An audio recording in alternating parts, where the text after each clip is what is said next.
নমস্কার বন্ধুরা, কেমন আছেন? আশা করি সবাই ভালো আছেন। ভিলেজ ব্লগ উইথ সুমি চ্যানেলে সবাইকে স্বাগত। ব্লগটা প্রথম থেকে শেষ অবধি দেখবেন, আশা করি সবার ভালো লাগবে। ভাই আর তনু ভোর ভোর উঠে গিয়েছিল মাছ আড়ত। ওখান থেকে আড়ত থেকে 2 কেজি চিংড়া মাছ আর 2টা রুই মাছ নিয়ে এসছে।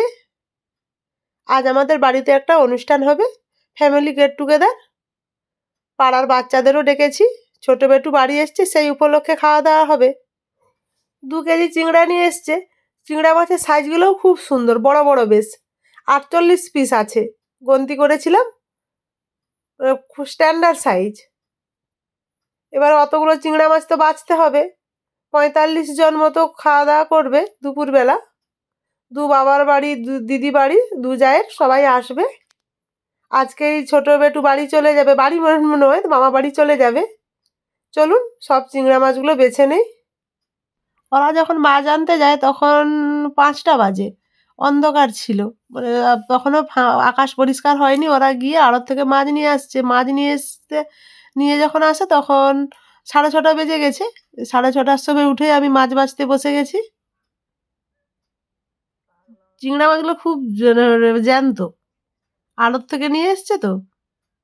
আজ আমাদের মেনুতে থাকবে ফ্রাইড রাইস, চিংড়ি মাছের মালাইকারি, ভেজিটেবিল চপ, আলু ভাজা, মাংস, চাটনি, দই, মিষ্টি, পাঁপড়। আজকের আমাদের এই আয়োজন। আমি সব রান্না করব, 8টা বাজলে রান্না বসিয়ে দেব। আর আমার হেল্পিং হ্যান্ড থাকবে ভাই। ভাই খুন্তিটা নাড়বে মাংসটা যখন করব। অনেক বড় খুন্তি তো, বড় কড়াই তাই রান্না হবে, তাতে বড় খুন্তি হবে। সেই খুন্তিটা আমি বেশিক্ষণ নাড়তে পারি না। ভাই খুন্তিটা নেড়ে দেবে। আর অতগুলো মাছ বাছতে তো একটু সময় লাগবে। মাছগুলো বাছা হয়ে গেলে আবার কাঠি দেব, না হয় বেঁকে যাবে। আর কাঠি দিয়ে দিলে সোজা সোজা থাকবে আর দিতেও সুবিধা।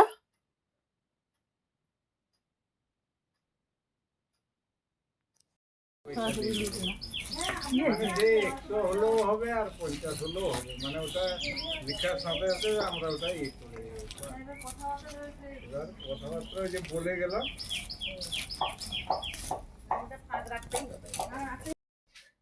আর আমি আর চন্দনা বোন মিলে বসে গেছি রুই মাছ কাটতে। রুই মাছটা খুব সুন্দর, টাটকা, রক্ত দেখছেন, লাল টকটক করছে।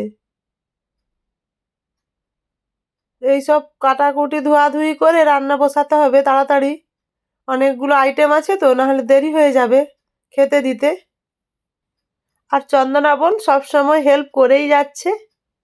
বাবার বাড়িতে এসে সে মোটামুটি বসে থাকছে না, সব সময় কিছু না কিছু কাজে সাহায্য করছে আমাদের।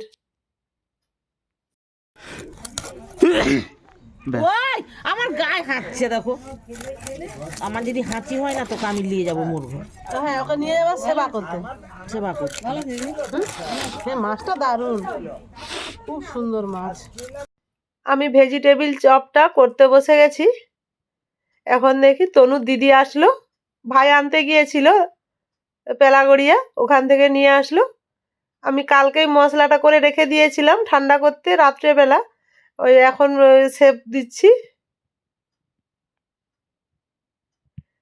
দিদি এই প্রথম আসলো আমার বাড়ি। সম্বন্ধতে একবার এসেছিল, তারপর এই প্রথম আসলো বিয়ে হওয়ার পর।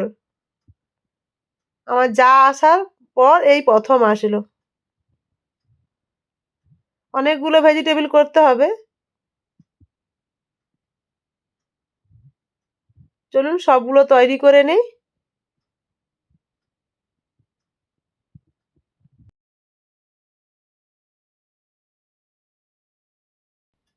সকাল থেকে অনেক কাজকর্ম সেরে রান্না করতে বসিয়ে দিয়েছি। এখন 8:30 মতো বাজে। আমাদের ঘরে বড় ওভেন ছিল না, গ্যাসের ওভেন, মেজদাদের সে পাশের মেজদাদের বাড়ি থেকে নিয়ে আসলাম। সেই ওভেনেই ঘরে ভাজা ভুজি, চিংড়ি মাছের মালাইকারি, ফ্রাইড রাইসটা করে নেব। আর খামারে যে বড় উনানটা আছে তাই ভাত আর মাংসটা করব। ঘরে এইগুলো আগে করে নেই। আমার বাবা বসে আছে, বাবা মা তনুর মা সবাই বসে আছে।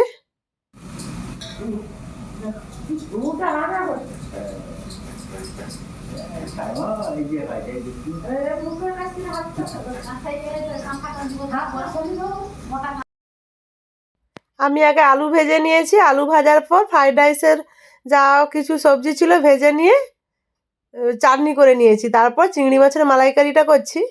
চিংড়ি মাছগুলো ভালো করে জল দিয়ে সেদ্ধ করে নিয়েছি। ফ্রাইড রাইসে তো সব ভেজে নিয়েছি, ওগুলো চিংড়ি মাছের মালাইকারিটা হয়ে যাওয়ার পর আমি ফ্রাইড রাইস করব। আর ফ্রাইড রাইসটা করার জন্য চালটা ভিজিয়ে রেখে দিয়েছি। এখন 1-1.5 ঘন্টা চালটা ভেজানো থাক, ততক্ষণকে এই তরকারিটা রান্না করে নেই। এই তরকারিটা রান্না করে নিলেই ফ্রাইড রাইসটা করব, তারপর বাইরে রান্না করতে যাব।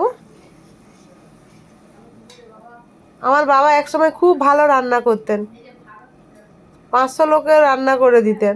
এখন বয়স হয়ে গেছে, এখন আর সেরকম পারে না রান্না করতে, কিন্তু আমাকে বলে দিচ্ছে। বাবা খুব সুন্দর রান্না করতেন, সবাই খেয়ে প্রশংসা করতেন। বাবা একটা সময় এত সুন্দর রান্না করতেন।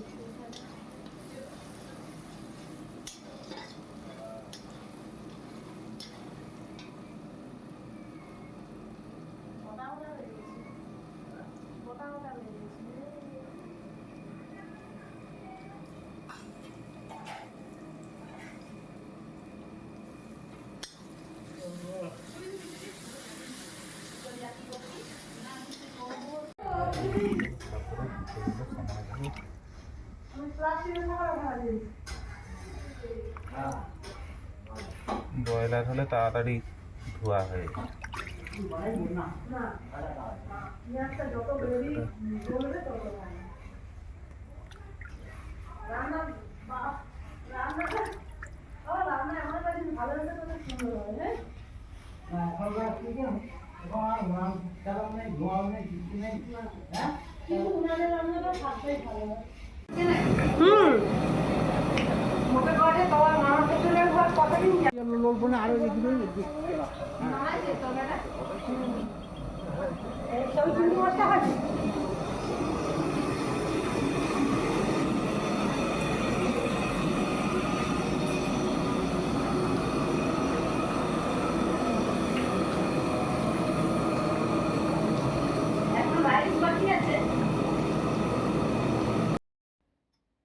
ঘরের দুয়ারে যা যা রান্না করে বাইরে চলে এসেছি। বাইরে ভাতও হয়ে গেছে। বড় উনানটা ছিল সরস্বতী পুজোর সময় যে আমাদের ফিস্ট হয়েছিল, সেই উনানটাই ছিল, ভাঙিনি। সেই উনানে বড় কড়াই বসিয়ে ভাতটা হয়ে গেছে। এবার মাংসটা হবে। 9 কেজি রডেল মুরগি আছে, খালপোষ।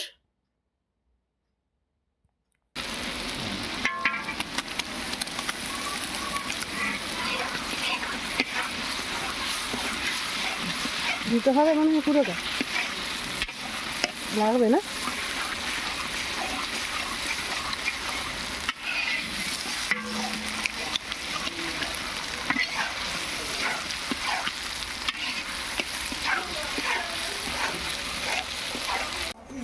আমার মেজদি আর জামাইবাবু চলে এসছে লোয়াদা থেকে।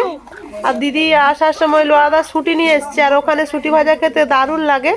তনু সবাইকে দিচ্ছে শুঁটি ভাজা, আর নিজেও খাচ্ছে।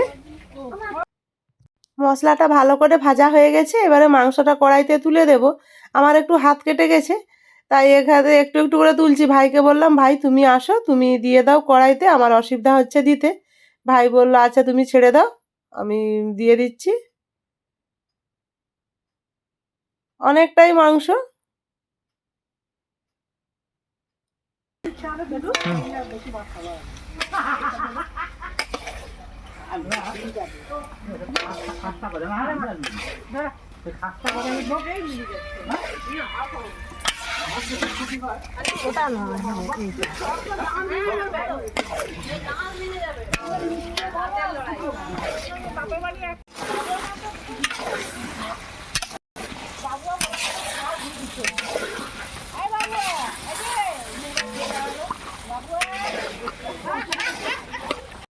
তনুর বাবা, ভাই, জামাইবাবু আসলেন। সব রান্না কমপ্লিট হয়ে গেছে, এইবার সবাইকে খেতে দেবো। অনেকটাই বেলা হয়ে গেছে, 1:30 বেজে গেছে আজকে রান্না করতে। এটা নাই তারপর দেখবো। আর তিরপলের দরকার নাই, 3টা শাড়িও হয়ে যাবে যদি একটু পিছিয়ে দেন। কে কমপ্লেন দিচ্ছে?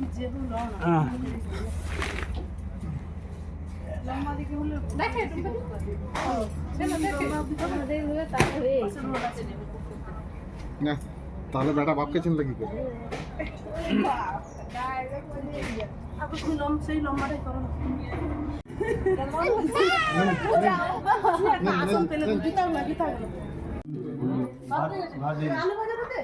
হ্যালো ভাই, পিছিয়ে দাঁড়াও, আস্তে আস্তে সব ভাইটাকে নিয়ে বাড়ি গেছে। ওই তো পিছনে কি ওই তো জলের বোতলটা দাও তো সেই ছোট কোনটা কোন জলে বড়টা ওই পাশে ভাত দিয়েছে না কে তাই আমি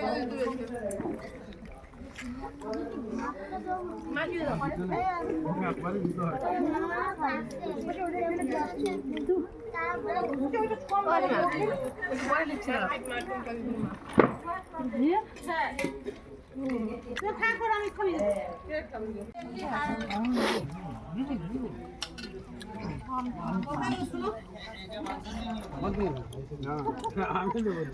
আমারও হয়ে যাবে একবার।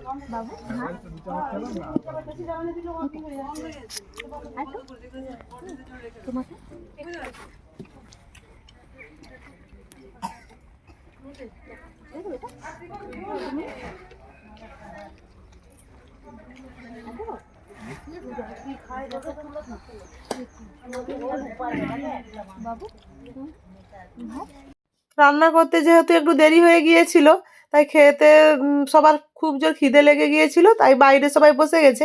আর বাইরে বসে গেছে, একসঙ্গে অনেকজন বসাও হয়েছে। আরো ত্রিপল টাঙিয়ে দিয়েছিল যাতে না রোদ লাগে।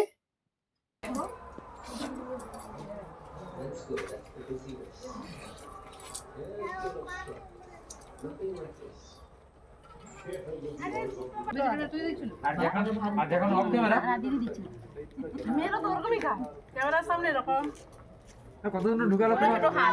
না কিরকম? তো সাবন থেকে আসি থেকে ব্লাউজটা নিয়ে আসবি না আমিও বাপ আমিও আপনি ভালোই খাই বাপ্পা ছবি উঠে যাচ্ছে কিন্তু বাপ্পা বি কেয়ারফুল উঠে গেল আর চলুন তো কি হয়েছে? হ্যাঁ ও ভাই বাপ্পা বাপ্পা ভাত বাপ্পা ভাত দুজন যাচ্ছে ভাত নিয়ে বলতে। আই হবে তখন দেবো না আগে খাও না। দারুন দারুন। মানে কাটারি খাই না বাপ্পা সবরে ভাত চুপতে পারে বেশি তো আগানো দরকার নেই। আমাদের ক্যাটারিং ভালো আছে আরে না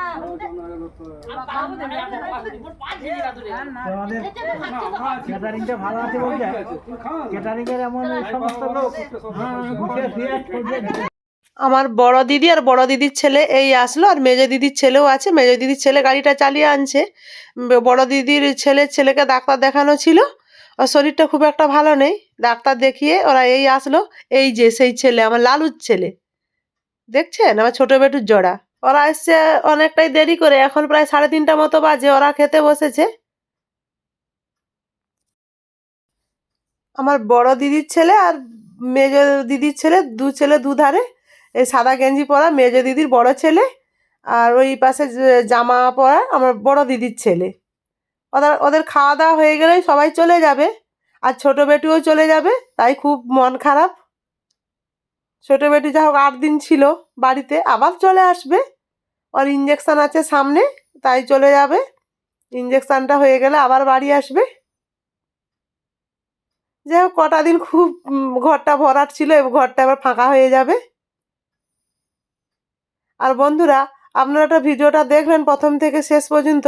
যদি ভালো লেগে থাকে আপনারা লাইক, কমেন্ট, শেয়ার করবেন, সাবস্ক্রাইব করবেন, আমার পাশে থাকবেন। আজকের মতো আসছি। সবাই ভালো থাকুন, সুস্থ থাকুন।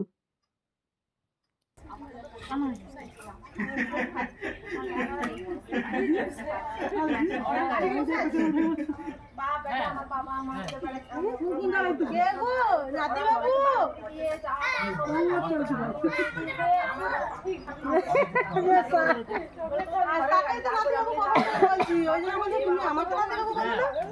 হ্যাঁ ওই জন্য বলা যেত করছি